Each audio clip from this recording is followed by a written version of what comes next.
अभी जो आने वाले स्पीकर है, इन्होंने अपने जिंदगी में लगातार हर साल 3, 4, 5 ऐसे टीओटी किए। कोई छोटा मोटा स्पीकर नहीं है। एक तो किसी के प्लेटफॉर्म पे जाते नहीं है, उनको भाषण करना, ट्रेनिंग देना, लेक्चर देना पसंद नहीं है। काफी लेक्चर, काफी मेहनत करने के बाद उनको हर साल मैं मेरे प्लेटफॉर्म पे ले आता हूं, और उनका नाम है हितेश शाह।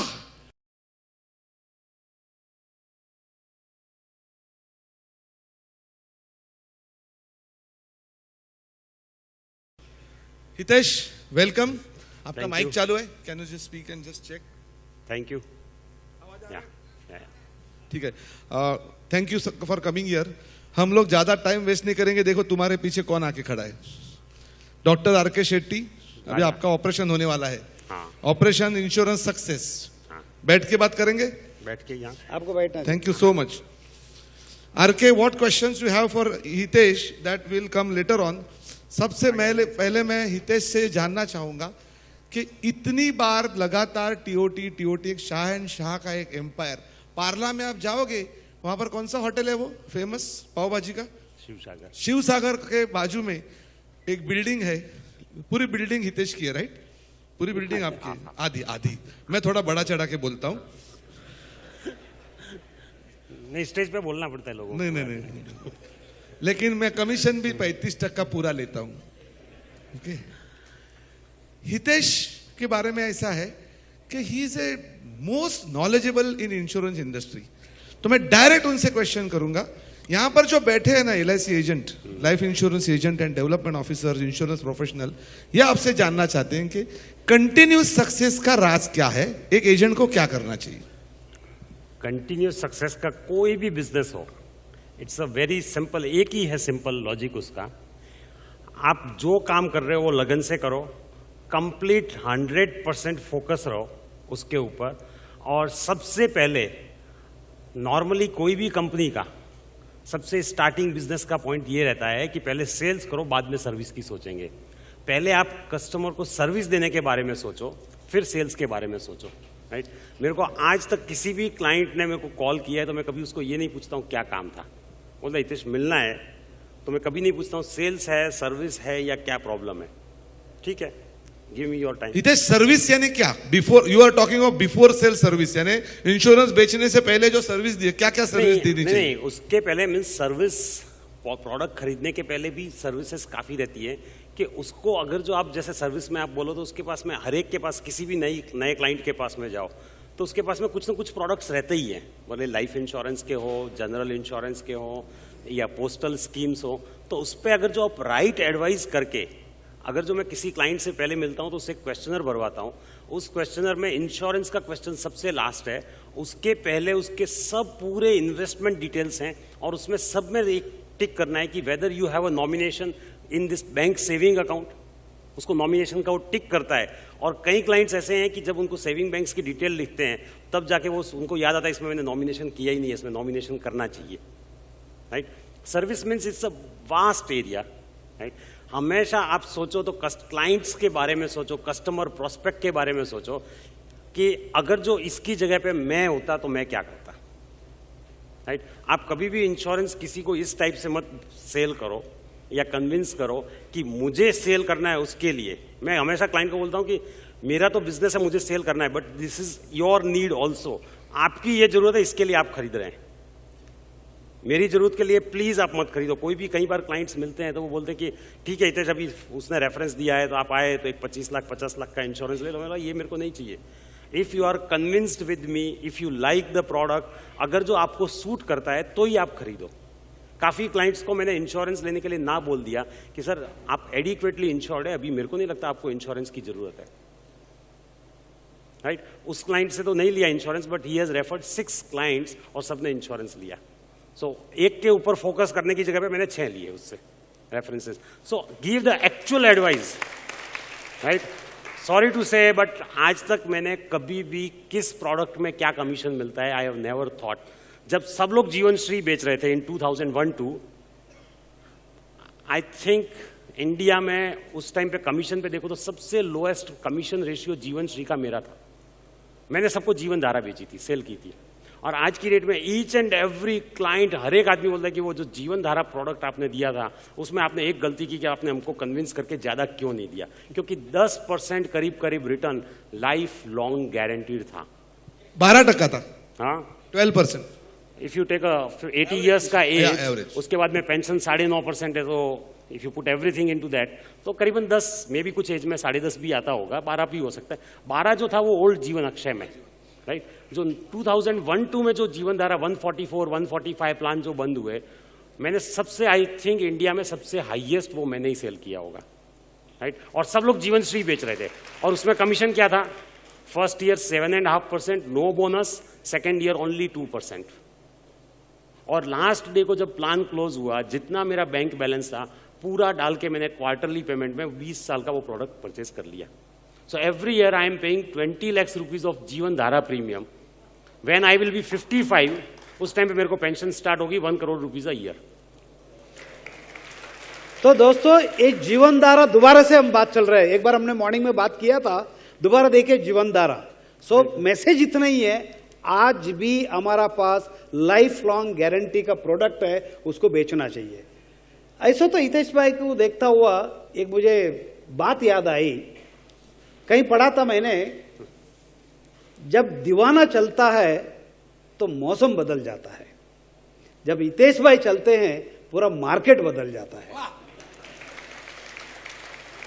हितेश भाई ये बता दो, ऐसा क्या है आप में, या आप ऐसा क्या करते हो जिसका वजह से पिछला कितना साल से टीओटी 15 या 2000 से 15 साल करीब, 2015-16 साल से कंटिन्यूअस लगातार top of the table. Hello mister जोरदार तालियां हो जाना शेट्टी, चाहिए। एक टीओटी नहीं करता है वो, हीना भी टीओटी, जो अभी डांस करके गई ना, वो भी टीओटी है। वो भी टीओटी है, मल्टीपल टीओटी समटाइम। ऐसा क्या है जिसका वजह से आपका टीओटी हर साल होता है? इट्स मैंने बताया वही, एकदम आप सिंपल अप्रोच रखो। क्लाइंट को बहुत बार हम लोग इतना कॉम्प्लिकेशन समझाते हैं, ऑथर का नाम मैं भूल गया, एक बुक में लिखा था कि जितनी क्लाइंट को आप सिंप्लिसिटी बताओ उतना ही वो जल्दी कन्विंस होता है और उतना ही वो प्रोडक्ट ज्यादा परचेज करता है। जितनी सिंप्लिसिटी हो, क्लाइंट को, कोई भी क्लाइंट को इंश्योरेंस किसके लिए चाहिए? सबसे पहले लाइफ कवरेज के लिए चाहिए, राइट। लेकिन हम लोग सेल करने के टाइम पे सबसे पहले एटीसी की बात करते हैं। अगर जो आपने एटीसी की बात की तो 1.5 लाख की लिमिट आ गई उसकी, और वो भी बोलेगा मेरा ईपीएफ कट रहा है, पीपीएफ कट रहा है, मेरा सपोज और कोई दूसरा इन्वेस्टमेंट से बच्चों की स्कूल की फीस भर रहा हूं, वो भी मेरा एटीसी में आता है, तो मेरा तो 1.5 लाख ऐसे ही खत्म हो गया, राइट। उसका नीड एनालिसिस किए बिना, अभी तो हमारे ऑफिस में स्ट्रिक्ट रूल है कि 6 पेज का क्लाइंट क्वेश्चनर अगर जो कोई नहीं भरवाता है तो उसको इंश्योरेंस सेल करना या कोई भी प्रोडक्ट सेल करना नॉट अलाउड। अगर जो कोई रिलेशनशिप मैनेजर अगर जो उसको कन्विंस करके आता है तो उसको बिजनेस क्रेडिट नहीं मिलती है। सबसे पहला मेरा क्वेश्चन होता है कि वो क्लाइंट क्वेश्चनर कहां पे है। क्लाइंट क्वेश्चनर के बिना आगे बात ही नहीं चलती है, उसकी नीड क्या है, राइट। कभी भी ऐसा मत सोचो कि मुझे बोला है। आज तक एक चीफ मैनेजर या मार्केटिंग मैनेजर ने मुझे कॉल नहीं किया, हितेश ये प्रोडक्ट बेचो या हमको नंबर ऑफ पॉलिसी। मैं उनको सबसे पहले वो जो ब्रांच मैनेजर जाते हैं, रिलीव होते हैं नए को, बोलते कभी भी हितेश को लाइफ में कॉल मत करना कि ये प्रोडक्ट बेचो। उसको बोल दिया ये प्रोडक्ट बेचो तो वो नहीं बेचेगा, राइट। मेरे क्लाइंट की क्या नीड है वो सेल करो तो क्लाइंट आपके पास में लाइफ लॉन्ग रहेगा। आज तक मेरे एक भी क्लाइंट का एग्जिट नहीं है कि मुझे छोड़ के वो दूसरों के पास में बिजनेस जाता है मेरा। मैं चूज करता हूं कि उस क्लाइंट का इंश्योरेंस लो कि नहीं। मैं ड्रॉप करता हूं एवरी ईयर 15 से 20% क्लाइंट में अपनी क्लाइंट लिस्ट में से, मेरी पर्सनल लिस्ट में से मैं असिस्टेंट जो है सेल्स में है उनको मैं देता हूं कि ये क्लाइंट अभी आप लोग हैंडल करो, ये मैं नहीं हैंडल करूंगा। सो आपने 2 बात कहा, एक कि क्लाइंट क्वेश्चनर फिलअप करना होता है और दूसरा नीड एनालिसिस। ये तो ये चीज, ये क्वेश्चनर में होता क्या है वो जरा एक्सप्लेन कीजिए, और वो नीड एनालिसिस क्या होता है जरा उसको भी एक्सप्लेन। एक मैं आपको सिंपल बता रहा हूं, आप अपने बेटे को अगर जो बोलते हैं कि ये करो वो करेगा? नहीं करता। आप उसको आधा घंटा लेक्चर दो वो करेगा कुछ भी? पीछे जाके दूसरा ही बोल के आता है। दूसरे बोल। बेटर है उसको ये मत बोलो आपको क्या करना चाहिए। क्लाइंट क्वेश्चनर फिलअप करने के बाद में आप उसको बताओ कि मेरे हिसाब से आपकी ये नीड है, एक सिंपल लैंग्वेज में, कि आपके बेटे के एजुकेशन के बारे में क्या सोच रहे हैं। आज की डेट में किसी भी क्लाइंट को आप मिल लो तो एडिक्वेटली इंश्योर्ड हार्डली आपको जितने भी इंश्योरेंस एजेंट हैं हम लोग मिला के 5% क्लाइंट्स जितने इंश्योरेंस बेचा है उनको, मैं ये नहीं बोल रहा हूं कि पूरी पॉपुलेशन लो, जिन्होंने इंश्योरेंस परचेज किया है अभी तक 5% क्लाइंट भी एडिक्वेट इंश्योरेंस नहीं है। एक जस्ट मैं आपको एग्जांपल देता हूं, सपोज 30 साल का कोई लड़का है, 12 लाख रुपए की उसकी इनकम है या 15 लाख रुपए की इनकम है, उसको कितना लाइफ इंश्योरेंस कवरेज हम नॉर्मली देते हैं? 30 साल का तो हम 20 टाइम्स दे देते हैं उसको। 20 टाइम्स नहीं, वो इनकम के हिसाब से नॉर्मली हम लोग क्या सेल करके आते हैं, वो अंडरराइटिंग रूल सेपरेट हो गया। करेक्ट। कि 2.5 करोड़ का आप इंश्योरेंस ले सकते हैं, 25 गुना है तो 3 करोड़ ले सकते हैं। करेक्ट। नॉर्मली एक आदमी जाके क्या सेल करके आता है, एक agent, insurance agent? 2 lakh 3 lakh का प्रीमियम का देके आता 2 लाख का, 12 लाख वाला 2 लाख मुश्किल से अफोर्ड कर पाता है बॉम्बे में तो, बराबर। बिकॉज टैक्स रेंट वगैरह। चलो 2 लाख का दे दिया, 2 लाख में कितना सम एश्योर्ड मिलेगा? कितना मिलना चाहिए आप? 10 50 लाख। ओके। 50 2 लाख में 50 लाख, 50 लाख 60 लाख रुपए। अभी उसकी एग्जैक्ट नीड एनालिसिस करो कि 12 लाख में से उसका 6 लाख रुपए एक्सपेंसेस होगा, बराबर। राइट? अगर जो उसकी डेथ के बाद में उसकी वाइफ को सेम लाइफस्टाइल के लिए सर्वाइव करना है तो साल के 6 लाख लगेंगे।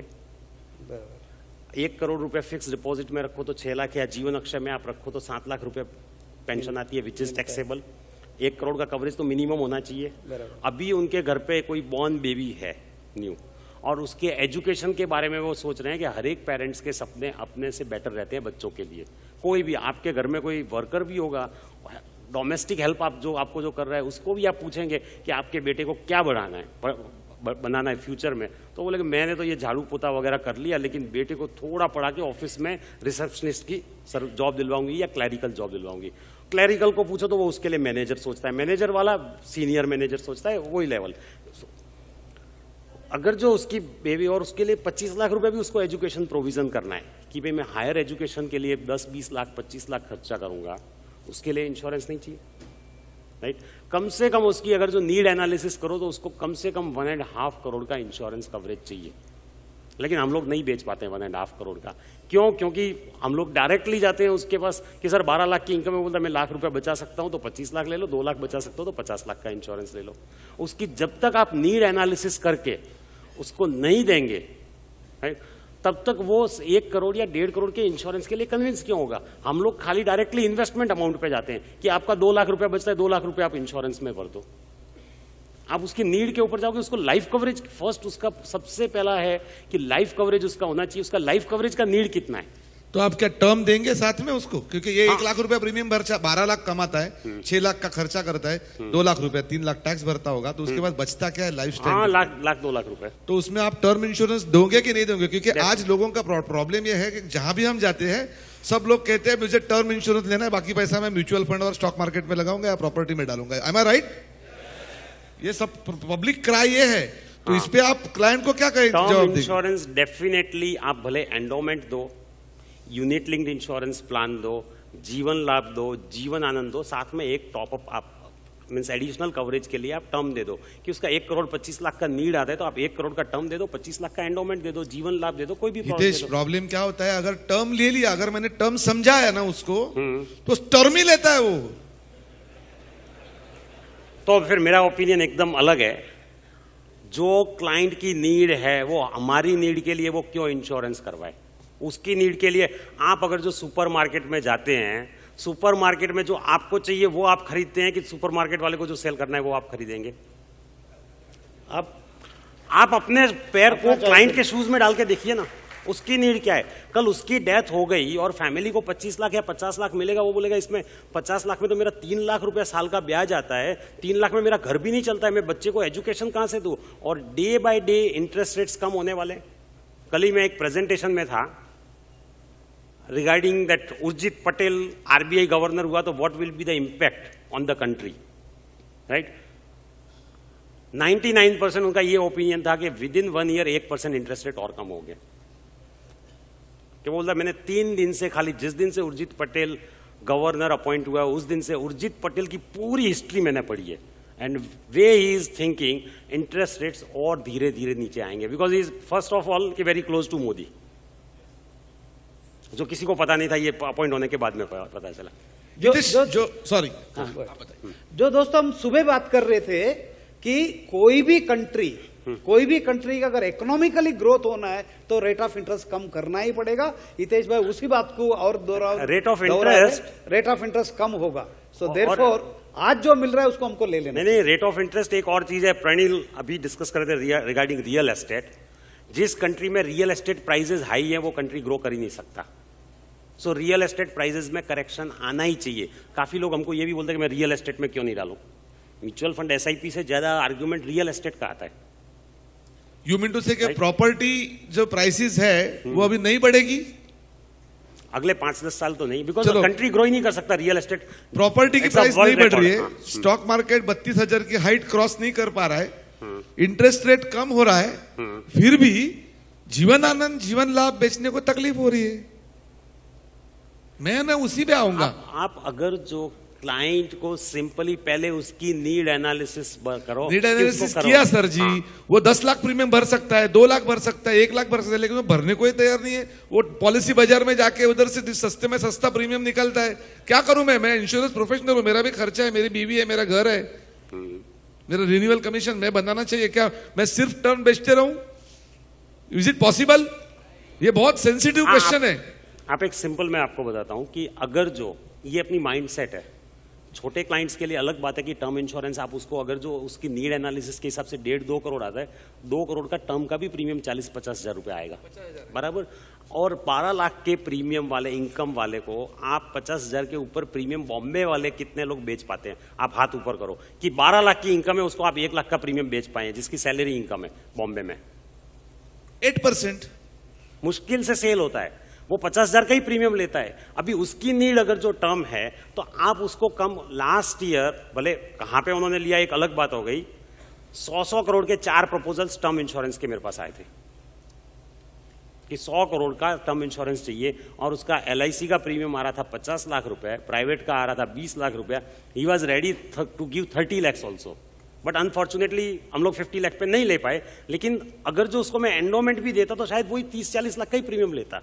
खाली कॉन्सेप्ट बदल गया, क्वांटिटी ज्यादा बिक रही है, सम एश्योर्ड ज्यादा लोग लेंगे बराबर, लेकिन प्रीमियम आपका है वो कांस्टेंट रह सकता है इसके अंदर। कि टर्म इंश्योरेंस अगर जो लोग बड़ा लेते हैं बराबर, तो उसके अंदर आपको प्रीमियम कहीं ना कहीं कंपनसेट करके देगा। 100% शायद कंपनसेट नहीं भी करे, लेकिन आज की नीड है। एंड आप अगर जो यही बोलोगे कस्टमर के नीड के अगेंस्ट में जाके मैं सेल करूंगा, तो आई डोंट थिंक लंबे टाइम तक कोई भी सर्वाइव कर सकता है।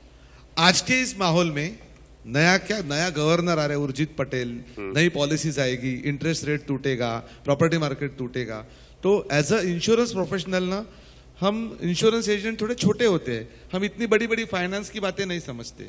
मुझे सुबह दिन भर बाहर निकलना है, अच्छा व्यक्ति जो कमा रहा है उसकी फैमिली को प्रोटेक्शन देना है, उसको एक छोटी सी पॉलिसी देनी है। ठीक है, मैं टर्म भी दूंगा, मिक्स करके दूंगा, तीनों प्रोडक्ट करके दूंगा। प्रॉब्लम यह है कि वो इंश्योरेंस के लिए तैयार ही नहीं होते। उनको इंश्योरेंस एक इन्वेस्टमेंट लगती है, वो इन्वेस्टमेंट का रिटर्न्स और भी कम गिनते हैं। ऐसा पूरा कंफ्यूजन में पूरा इंश्योरेंस इंडस्ट्री घूम रहा है। जो सक्सेस कर रहा है, वेंकट कर रहा है, भरत कर रहा है, आप कर रहे हो, आरके कर रहे हो, मैं कर रहा हूं, वो छोड़ो। मैं एवरेज लोगों की बात कर रहा हूं। तकलीफ है कि नहीं है?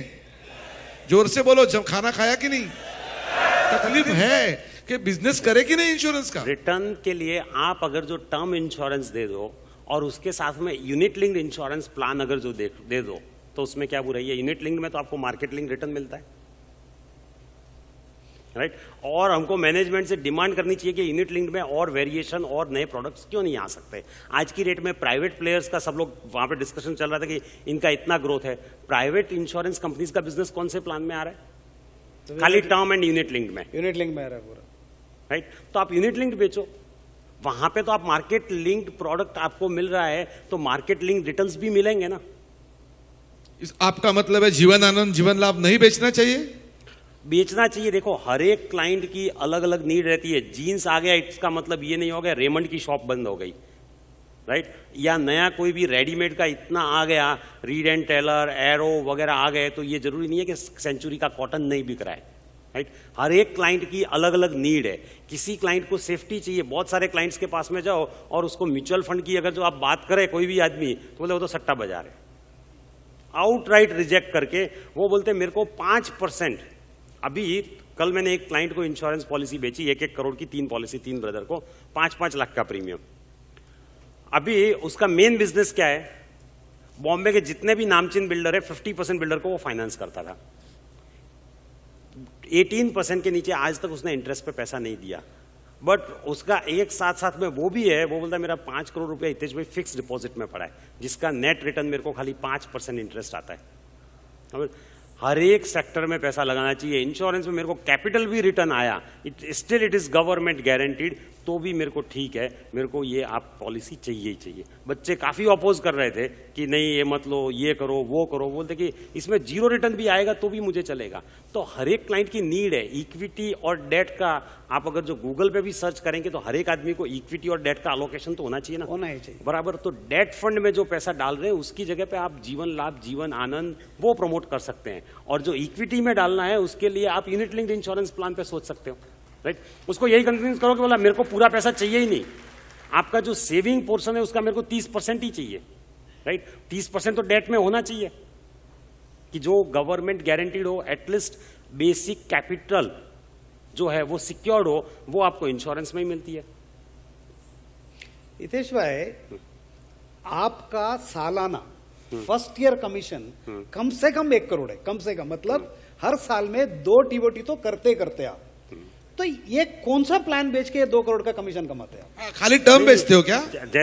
जैसे मैंने बोला कि हर एक क्लाइंट अलग अलग माइंड सेट है। जिस क्लाइंट को ज्यादा सिक्योरिटी चाहिए, जो हाई रिस्क बिजनेस में है, उसको सेफ्टी ज्यादा चाहिए, बराबर, तो उसको आप एंडोमेंट बेचो।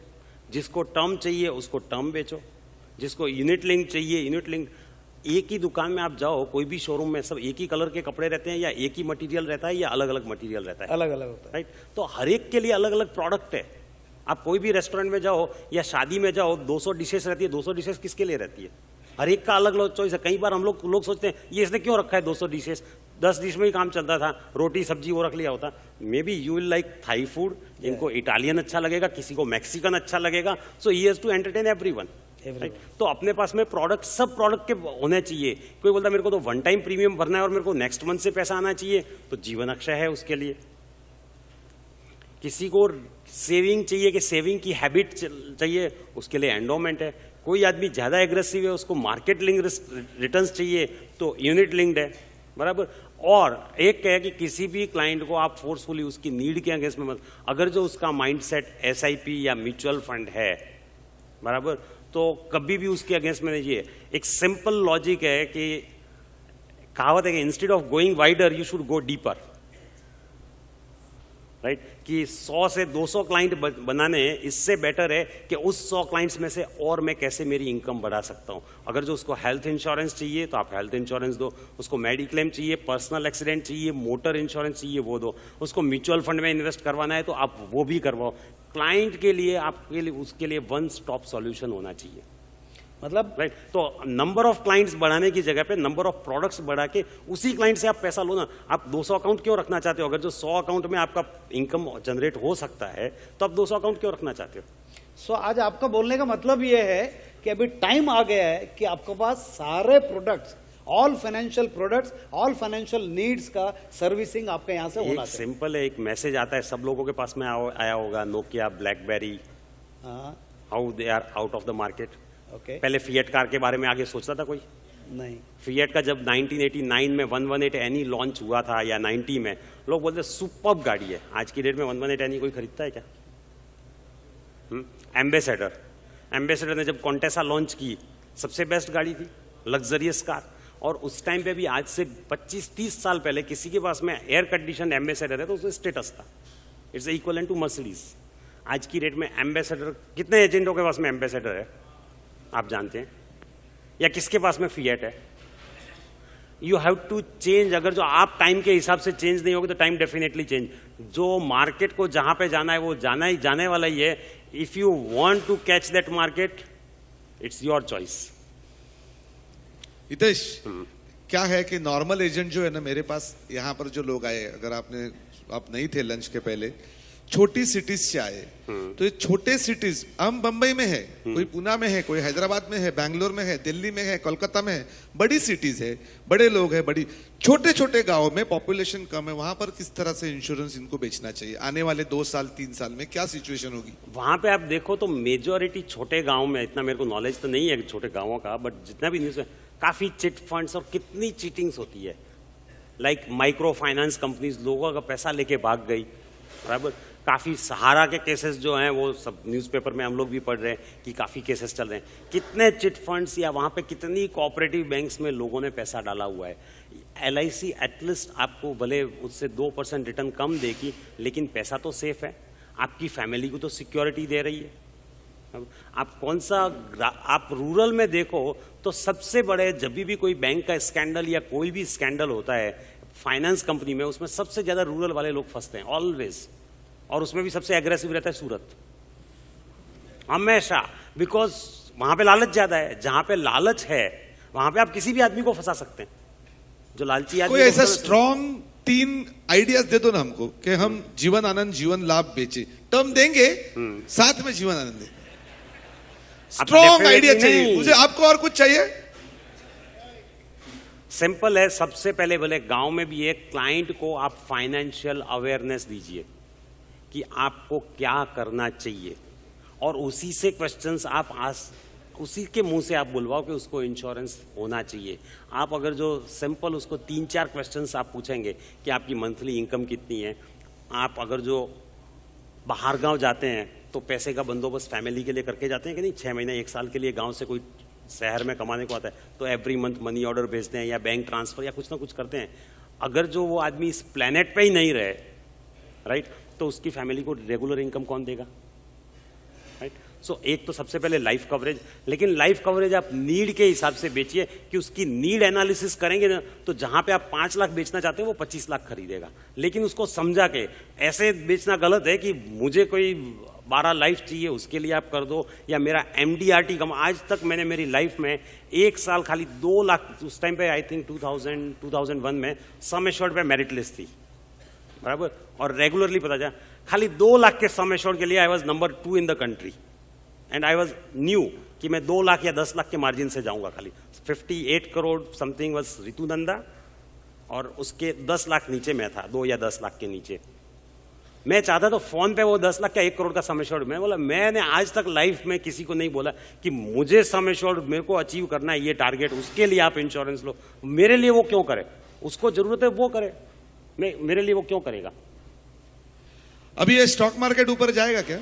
हाँ, स्टॉक मार्केट ऊपर जाएगा? मार्केट तो ऊपर जाएगा, इतना पता होता तो मैं फॉरेन में ही रहता। तो आपने यूनिट लिंक प्लान में पैसा डालने को बोला? ऑनलाइन ट्रेडिंग में वहां से करता, नहीं, आपने हितेश भाई, मैं सता नहीं रहा हूं आपको, यूनिट लिंक प्लान में आपने बोला कि पैसा लगाओ। यूनिट लिंक इसके लिए कि अगर जो आप 20 साल 10 साल का होराइजन लेके, यूनिट लिंक की सबसे बड़ी ब्यूटी क्या है और SIP का सबसे माइनस पॉइंट क्या है कि SIP में लिक्विडिटी है, इसलिए पैसा क्लाइंट कभी भी निकाल लेता है, 2 साल 4 साल 5 साल 10 साल में निकाल लेता है। Actually mutual funds SIPs for long term, 10 साल 15 साल 20 साल। मेरे यहाँ पे कोई भी SIP स्टार्ट करता है तो उससे मैं राइटिंग में लेता हूँ कि 10 साल के पैसे में पहले मैं आपको कोई क्वेश्चन नहीं पूछूंगा, तो ये आप SIP स्टार्ट करो। 10 साल के पहले सवाल जवाब करना है तो आप लेके जाओ। एक क्लाइंट को लिटरली 1 करोड़ रुपया इन्वेस्ट करने को आया था, मैंने उसको बोला कि मैं आपका ये पैसा नहीं ले सकता, आप दूसरा डिस्ट्रीब्यूटर कोई भी ढूंढ लो। वो क्लाइंट बोलता कि 1 करोड़ डालेंगे, 3 साल बाद में हितेश भाई 1.5 करोड़ हो गया तो फिर क्या करने का, 50 लाख निकाल देने का। मैंने बोला 10 साल ये पैसा भूलने की ताकत है, जो पैसा मेरे पास, इतना ही पैसा आप लेके आओ जो 10 साल आपको नहीं चाहिए। 10 साल के पहले पैसा मांगना है तो मेरे से बात ही मत करो। नहीं देखिए प्रॉफिट तो बुक करना ही चाहिए, तो मैं बोला ये अगर जो प्रॉफिट बुक करना है, ट्रेडिंग वाला करना है, तो I am not the right person. आप गलत आदमी के कैबिन में बैठे, आप दूसरे किसी भी आपको चाहिए तो मैं 4 डिस्ट्रीब्यूटर एडवाइस कर देता हूं, बट मैं नहीं कर पाऊंगा, मेरे पास ये कैपेसिटीज नहीं है और मेरे पास इतना टैलेंट भी नहीं है कि कभी कौन ऊपर जाएगा क्या होगा। यूनिट लिंक की ब्यूटी ये है कि आदमी को एक 15 साल 20 साल के लिए बांध के रखता है। आप कहीं पे भी देख लो, इक्विटीज या म्यूचुअल फंड्स ने 15-20 साल के होराइजन पे ही रिटर्न्स अच्छे दिए हैं, 5 साल के 7 साल के होराइजन पे रिटर्न्स अच्छे नहीं दिए। यूनिट लिंक्ड में क्या है, पेनल्टी रहती है और वो 5 साल तक सरेंडर नहीं कर सकता है, तो वो लंबे टाइम तक रहता है। That's the beauty of the unit linked insurance plan. और SIP में लिक्विडिटी ज्यादा है, हमेशा लिक्विडिटी जो है ज्यादा, अगर जो किसी को आपने लिबर्टी दे दी तो वो भी खराब है। मेरा SIP आप ही करते हैं ना? मेरा मेरा खुद का हाँ। ये मेरा म्यूचुअल फंड का भी एजेंट है, क्योंकि मैं म्यूचुअल फंड एजेंट नहीं हूं, मैं कमाता हूं पैसे LIC में कमीशन में और ये SIP में लेके जाता है। हितेश, बहुत इंपॉर्टेंट क्वेश्चंस कि आने वाले जो न्यू जनरेशन है, न्यू जनरेशन वो लाइफ इंश्योरेंस कॉर्पोरेशन की तरफ कम आते हैं और प्राइवेट कंपनी की तरफ ज्यादा जाते हैं। मैं जब उसकी एजेंसी फोर्स को देखता हूं तो सब young, educated, chartered accountant, professionals, MBAs ऐसे उनके पास है, और LIC के पास इस तरह से एजेंट्स नहीं है। तो हमें क्या कमी है, क्या प्रॉब्लम है? हमारे इंश्योरेंस एजेंटों के इंडिया में क्या कमी है, हमारे में खामियां क्या है? अगर एक सिंपल, आज की न्यू जनरेशन जो है वो मैकडोनल्ड्स, डोमिनोज, पिज़्ज़ा हट, स्टारबक्स वहाँ पे दिखती है या आपके अपने ट्रेडिशनल रेस्टोरेंट्स में दिखती है? मैकडॉनल्ड्स, स्टारबक्स में ज्यादा दिखते हैं। बराबर। अगर जो आपको मार्केट में सर्वाइव करना है तो CCD इज द इंडियन, काफी कम लोगों को CCD देखते हैं ना तो उसका कॉन्सेप्ट वगैरह से लगता है कि ये इंटरनेशनल कोई कंपनी है, but it's Indian, Chennai based company है, वे टू वेल्थ वालों का। आपको वही मटेरियल आज मैकडोनल्ड्स बर्गर देता है, it's just a upgraded version of pav vada, right? Absolutely. A changed version of the pav vada, nothing else. Pizza अगर जो आप देते हो, या जो आजकल इटालियन में नाचोस चलता है, जो हम लोग गुजराती में खाखरा खाते हैं, it's some changed version of khakhra, right? आपको आपका जो प्रोडक्ट है उसकी रीब्रांडिंग करके आपको बेचना चाहिए मार्केट में। Wonderful point. आप लोगों का माइंड चेंज नहीं कर सकते। सबसे बेस्ट है, मैं यहाँ पे 1000 लोगों का माइंड चेंज करने को जाऊं, इससे अच्छा बेटर मैं खुद ही चेंज हो जाऊं। It's a very easy to change yourself, but it's very difficult to change others, right? Client का माइंडसेट आप यंग जनरेशन का चेंज नहीं कर सकते। आप अपने बेटे का कर सकते हैं क्या? कितने लोग ऐसे कॉन्फिडेंस से कहते हैं कि जो मैं बोलूंगा वही मेरा बेटा करेगा? हाथ उठाओ, चलो, मैं चैलेंज के साथ में कहता हूं, कितने लोग ऐसे हैं? आप बेटों का नहीं करते, क्लाइंट हु यू कि क्लाइंट को आप बोलेंगे, वो क्लाइंट को जो चाहिए वो आप दोनों उसको रीपैकेजिंग करके दो, उसको नए फॉर्मेट में। पब्लिक जो है, कल मैंने एक प्रेजेंटेशन में एड देखा था, आज की डेट में कॉलगेट का एड कितने लोगों ने देखा है? Recent new ads. हाँ, क्या आपके टूथपेस्ट में नमक है क्या? आता है ना एड, बराबर। और अभी एक और ऐड आता है कि चारकोल से आपका दांत साफ होता है। आप 1988-90 का एडवर्टाइजमेंट कॉलगेट का निकाल के देख लो, अगर जो मिल जाए कहीं पे सर्च करो, उसमें यह था कि नमक से दांत घिसने से दांत खराब होते हैं, कोयले से दांत घिसने से दांत खराब होते हैं, नीम के उससे दांत खराब होते हैं। वही ऐड उनका है, राइट? और आज वही उसको रीब्रांडिंग करके कि बीच में बोले कि नमक से दांत खराब होते हैं, अभी बोलते हैं आपके टूथपेस्ट में नमक है क्या? So it's a power of marketing and rebrand. काफी यूज एड्स आते हैं अब नए पैक में। नए पैक से मेरे को क्या लेना देना? मेरे को अंदर प्रोडक्ट से लेना देना या पैक? शर्ट के बॉक्स की अच्छी पैकिंग है उससे लेना देना या शर्ट से लेना देना? शर्ट का बॉक्स अच्छा है, शर्ट फटा है, चलेगा? एक थोड़ा अलग सा क्वेश्चन पूछता हूं। बंबई हो, दिल्ली हो, बड़ी सिटी हो, छोटी सिटी हो, जहां पर लोग आए, हम, आपने बोला फिएट भी जाती है, बैलगाड़ी भी जाती है, घोड़ा गाड़ी भी जाती है, आजकल 4 बंगड़ी बोलते हैं उसको, ऑडी भी जाती है, BMW भी जाती है। छोटे सिटीज में भी BMW वाले हैं, ऑडीज वाले हैं, मर्सिडीज वाले हैं। तो उनको कैच करने के लिए, उनको प्रोस्पेक्ट बनाने के लिए क्या करना चाहिए एजेंटों को? जो मेरे दोस्त यहाँ पर बैठे हैं वो आपसे जानना चाहते हैं। एक मैं बताता हूँ आपको, एक्चुअली बॉम्बे से ज्यादा पैसा रूरल में है। बजाओ ताली गढ़चिरौली। आपको पता है सबसे हाईएस्ट मर्सिडीज एक साथ में कहां पे बिकी थी? बराबर। सबसे हाईएस्ट मर्सिडीज ओनर्स कौन से स्टेट में? पंजाब। अब पंजाब में कौन सा फाइनेंशियल हब है? कौन सी बड़ी इंडस्ट्रीज है पंजाब में? रूरल में पैसा होने का सबसे बड़ा रीजन है, आप सतारा में चले जाओ, कोल्हापुर चले जाओ, औरंगाबाद चले जाओ, पुणे चले जाओ। आज बॉम्बे में अगर जो एक आदमी को, कोई भी आदमी की 25 लाख की इनकम है तो वो BMC लिमिट में तो घर खरीद ही नहीं सकता, खुद को गिरवी रखेगा तो भी नहीं रख सकता, खरीद सकता है।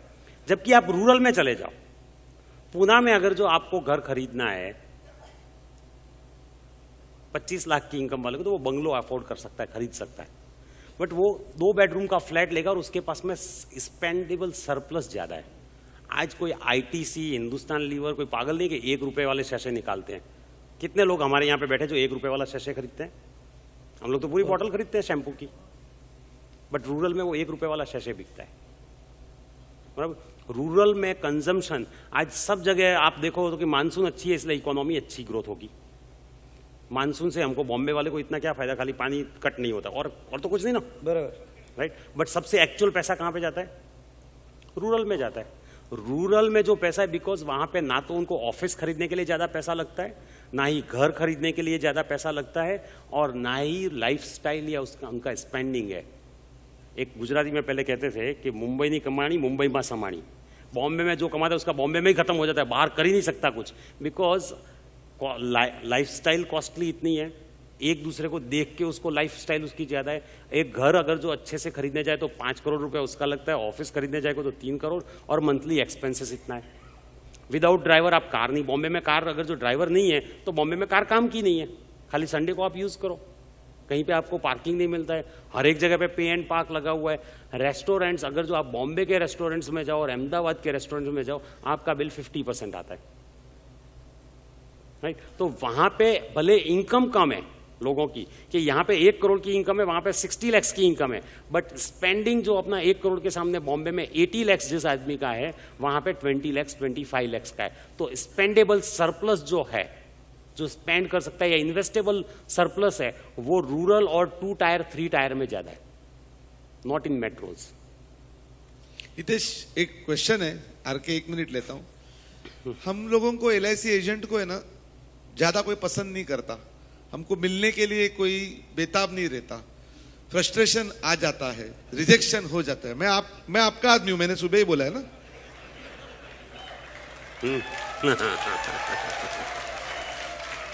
इतना इजी नहीं है। जब सुबह मैं उठता हूं ना, मैं हितेश शाह नहीं हूं, मैं भरत बारेक नहीं हूं, मैं वेंकट नहीं हूं, मैं आरके नहीं हूं।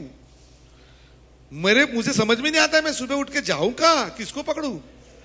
अरे 5 पैसे की अपॉइंटमेंट एक वीक नहीं मिलती मुझे, मैं आम एजेंट की बात कर रहा हूं। जाऊं कहां, फ्रस्ट्रेशन आता है, रिजेक्ट कर लेता है, कोई पॉलिसी लेता नहीं है। अरे 4 मीटिंग हो गई, तू बोल रहा है नीड बेस्ड एनालिसिस हो गया, टर्म भी अरे हाँ बोल दिया मैंने, मेडिकल को नहीं आ रहा है, पेपर भी नहीं दे रहा। समझ गया मैं सब क्वेश्चन, बराबर। आप अगर जो आपके बेटे के रूम में जब एग्जाम चल रही है और जाके खाली उसको स्टडीज का पूछेंगे, कितना पढ़ाई किया, कितना चैप्टर खत्म किया, कौन सा आंसर पेपर किया, हर बार यही पूछेंगे, तो शायद रूम लॉक करके ही बैठेगा, ये उसका कुछ काम धंधा ही नहीं है, बराबर। बट अगर जो उससे आप जाके खाली दूसरी बातें करो, पढ़ाई के बारे में कुछ बात ही मत करो, तो ही विल फील गुड और नॉट। क्लाइंट के साथ में हम लोग हमेशा यही क्यों सोच के जाते हैं, इसको कुछ बेचना है, इसको कुछ देना है। क्लाइंट से आप कर्टसी कॉल करो ना, साल में अगर जो आप 3 बार मिलते हो तो 2 बार कुछ बात ही मत करो कि आपका क्या चल रहा है, बिजनेस कैसा चल रहा है, आप उसको जनरल नॉलेज दो, राइट। मेरे टोटल बॉम्बे में 10-12 बिल्डर्स क्लाइंट हैं। 4 साल पहले मैंने उनको सबको बोला था कि जिस भाव में तुम्हारा रियल एस्टेट बिकता है बेच डालो। बोला ऐसा क्यों बोल रहा है, ये डेवलपमेंट आ रहा है। बोला जो भाव में बिकता है, ये मेरे वर्ड्स हैं, 5 साल बाद में अपन फिर मिलेंगे। एक्सप्लेनेशन मैंने दे दिया है, और आज बोलते यार तू सही बोला था, राइट। आप दूसरा मार्केट नॉलेज गेन करके उसको उसके बिजनेस में कहाँ पे हेल्प कर सकते हो, उसकी फैमिली में बच्चों के एजुकेशन के लिए या उसको कहाँ पे गाइड सकते हो, उसको नॉलेज आपको, आप किसको मिलना चाहते हैं यहाँ पे आए। अगर जो हितेश शाह, भरत पारेख, राजेश सातोषकर, आरके शेट्टी, मिलिंद, या इनको छोड़ के कोई अगर जो जहाँ पे कुछ ज्ञान नहीं मिलने वाला है, ऐसे ही मैं 4 लोगों को राजेश मिला तो इतने लोग आते, किसके लिए आए हैं सब लोग, कुछ ना कुछ ज्ञान लेने के लिए। क्लाइंट की भी सेम मेंटालिटी है कि कोई आता है तो मुझे कुछ दे के जाता है कि नहीं, हमेशा लेने के लिए ही आता है। आप उसको कुछ ना कुछ नॉलेज दो। आप भले कर्टसी कॉल करो, वहां पे आप बिजनेस की, आप इंश्योरेंस का कुछ फाइल लेके ही मत जाओ, साथ में लैपटॉप भी कैरी मत करो। आज की डेट में जब भी जाता हूँ, पिछले 3 साल से क्लाइंट बोलते कि हितेश भाई आप पहले बैग हाथ में लेके आते थे, मतलब बैग लेके आते थे, लोग डरते थे कि कुछ ना कुछ फॉर्म निकालेगा अंदर से राइट। आज की डेट में मैं लैपटॉप तक कैरी नहीं करता हूँ, खाली ऐसा का ऐसा ओनली मोबाइल फोन, उसके अलावा कुछ भी मैं कैरी नहीं करता हूँ। और इंश्योरेंस की बात या कोई भी इन्वेस्टमेंट की बात करनी है वो 5 मिनट में होती है, 1 घंटा जनरल नॉलेज की बात होती है। अगर जो किसी को क्रिकेट का इंटरेस्ट है आप क्रिकेट की बात करो, फुटबॉल का इंटरेस्ट है फुटबॉल की बात करो, उसको बिजनेस एक्सपांशन का इंटरेस्ट है उसको बिजनेस एक्सपांशन की बात करो। आप अदर देन टॉपिक, आपका टॉपिक जो है वो सबसे लास्ट में डालो, स्टार्टिंग में आप डालो ही मत। और वो भी 4 बार मिलते हो तो 1 बार ही बात करो, 3 बार आप बात नहीं, तो क्लाइंट का प्रीसेट माइंड है ना। हितेश भाई, आम तौर पे एक बात ऐसा निकलता है हमारे एजेंट में कि अगर समझो एक परफॉर्मर एक एमडीआरटी एजेंट है, उससे बात करो, बोला मैं बाबा मेरे पास टाइम नहीं होता है, मैं सुबह निकलता हूं, मैं शाम को वापस आता हूं, मेरा इतना टाइम निकल जाता है कि एक एमडीआरटी करने में। आपको देखता हुआ एक सवाल पूछो, ऐसा लग रहा है आप सबका बिहाफ में कि आप टीओटी और पिछले 15 साल 16 साल से और आपका फिटनेस को, आपका बॉडी स्ट्रक्चर को देखता हुआ ऐसा लगता है आप टीओटी तो करते ही हो, उधर तो टाइम लगता ही लगता है, उसका अलावा आप अपना आप को भी काफी टाइम देते हैं ऐसा लगता है। तो अगर ऐसा है तो एक सवाल नंबर 1, क्या इसका राज है? दूसरा, एज एन इंश्योरेंस एजेंट आपका पर्सनल फिटनेस क्या इस बात को मायने रखता है? पर्सनल फिटनेस फर्स्ट है। मेरे को सुबह से शाम तक कोई अपॉइंटमेंट नहीं मिलेगा तो मुझे चलता है, बट अगर जो एक दिन भी मेरा एक्सरसाइज का या वर्कआउट का मिस हुआ तो वो मुझे नहीं एक्सेप्टेबल है। सो क्यों? जिसका बेटा है उसकी बहू आती है, बिना बेटे के बहू आ सकती है घर में? नहीं, बराबर। जिसकी फिटनेस हेल्थ अच्छी नहीं है तो वो मार्केट में जाके काम कैसे करेगा? मतलब खुद का हेल्थ खराब है, दूसरे का हेल्थ बचाने के बाद क्या करोगे आप? आप लोगों को बोलते हो लॉन्ग लाइफ में सर्विस दूंगा, बराबर। आपकी फिटनेस अच्छी नहीं बोलेंगे, आप खुद तो 55 साल के हो गए, बराबर। आप बोलते हो 25 साल तक मेरे को सर्विस कहां से दोगे? दूसरा, आदमी को क्या काम करना चाहिए? किसी भी आदमी को हमेशा नॉर्मली सब लोग क्या करते हैं कि अपनी वीकनेसेस पे काम करना चाहिए। मैं ये नहीं बोलता हूं कि आपकी वीकनेसेस है उसको छुपा के रखो। आपकी जो स्ट्रेंथ है ना उसी पे आपको फोकस करना चाहिए। जिस दिन अगर जो आज तो तेंदुलकर रिटायर हो गए, तेंदुलकर ने ये सोचा होता कि मैं तो बॉलिंग पे ज्यादा फोकस करता हूं, तो क्या वो सक्सेसफुल बैट्समैन बन पाता? नहीं। मैं फील्डिंग पे ज्यादा फोकस करता हूं, लाइक युवराज सिंह कैच पकड़ लेता हूं, तो वो अपनी बैटिंग पे फोकस कर पाता? नहीं। मैं विकेट कीपिंग पे ध्यान देता हूं तो वो फोकस करता? It's a team work, right. आप किसके अंदर अच्छे हैं आपको वही काम करना चाहिए। आप अगर जो सेल्स के अंदर अच्छे हैं तो आपको खाली क्लाइंट के सामने ही होना चाहिए, आपको ना तो अपनी ऑफिस में होना चाहिए और ना ही एलआईसी की ऑफिस में होना चाहिए। उसके लिए आपको एम्प्लॉयज रखने चाहिए। आपका पैशन क्या है? अगर जो आपको ये अच्छा नहीं लगता है किसी को कि रोज सुबह जाके इंश्योरेंस बेचना, ये करना, वो पैशन नहीं है, बराबर, तो आज ही रेजिग्नेशन डाल देना चाहिए। आपका पैशन क्या है? पैशन अगर जो आपको इंश्योरेंस सेल करना अच्छा लगता है, आप इंश्योरेंस सेल करो। मेरी सबसे बड़ी कमी है कि मैं खुद काम नहीं कर सकता। किया था मैंने एक जमाने में, I was used to work 15 घंटे। आज की डेट में मुझे खाली 2 ही काम मैं कर सकता हूं, या तो नए लोगों से मिलना, पुराने लोगों से भी मिलना अच्छा नहीं लगता है, नए लोगों से मिलना, या फिर किसी को डायरेक्शन देना। 2 काम छोड़ के तीसरा मुझे कुछ भी अच्छा नहीं लगता है, बराबर। अभी मैं अगर जो ऑफिस में बैठ के रोज के मैनेजमेंट में घुस जाऊं, जो मुझे अच्छा नहीं लगता है, तो क्या मैं मैनेजमेंट कर पाऊंगा? राइट। दूसरा कि हम लोग अपने डेवलपमेंट के बारे में कभी भी नहीं सोचते। हर साल कॉर्पोरेट क्लब की जो होती है, ये जो करवाया था मैंने और भरत भी ने काफी पुश करके कि आप इंस्टेड ऑफ फॉरेन टूर, मेरे हिसाब से तो एलआईसी को सब फॉरेन टूर बंद ही कर देनी चाहिए। उसके बेटर है कि मैनेजमेंट डेवलपमेंट के लिए स्किल्स। हम लोग बेंगलोर गए थे, हैदराबाद, एंड प्रोफेसर रंगनाथन का एक लेक्चर था, फर्स्ट लेक्चर उनका ही था, इंट्रोडक्टरी। उन्होंने जनरल मोटर्स के सीईओ को जाके किसी ने इंटरव्यू के लिए गए कि आपका ये प्रोडक्शन कैसा है, ये आप मैनेज कैसे करते हैं, तो आई डोंट नो। हर एक तो if you don't know anything then how you run the company. उसने कट बटन दबाया, सब बिजनेस के वर्टिकल हेड्स आ गए, you ask questions to them. मुझे मत पूछो, मेरे को खाली इतना ही आता है, राइट। इन 7 लोगों को कैसे मैनेज करना वो मुझे आता है, right. Same if you see the Narayana Murthy's interview, Narayana Murthy ने एक इंटरव्यू में कहा था Nandan is very excellent, Shiv Kumar is excellent, then उनका CFO I forgot the name, right, he is very good. सब एम्प्लॉयज की तारीफ की, and I am little bit smart, I can keep all together with me. So आपको जो आपकी ability है उस पे आप पूरे उस स्ट्रेंथ पे काम करो, और जहां पे आपकी मैनेजमेंट की वीकनेस है तो आप मैनेजर रखो। आपको ब्रांच में जाके मस्का पॉलिश करने का काम अच्छा नहीं लगता है कि वो ऑफिस सब स्टाफ के पास में भी जाओ, एओ के पास में भी जाओ, तो उसके लिए आप एम्प्लॉय जो आपको अच्छा लगता है। आपकी अपनी मोस्टली सबकी स्ट्रेंथ सेल्स है, यहाँ पे जितने भी बैठे हैं, right, and to convince the people. यही स्ट्रेंथ है इंश्योरेंस एजेंट की। एक कहते हैं ना कि जहां पे कुछ भी नहीं हो, जहां पे कुछ भी नहीं बिकता हो, वहीं पे अभी इंश्योरेंस एजेंट कुछ ना कुछ सेल करके आ सकता है। आप मारवाड़ी हो ना? हाँ, मैं बोलता हूं जहां ना जाए काड़ी वहां जाए मारवाड़ी।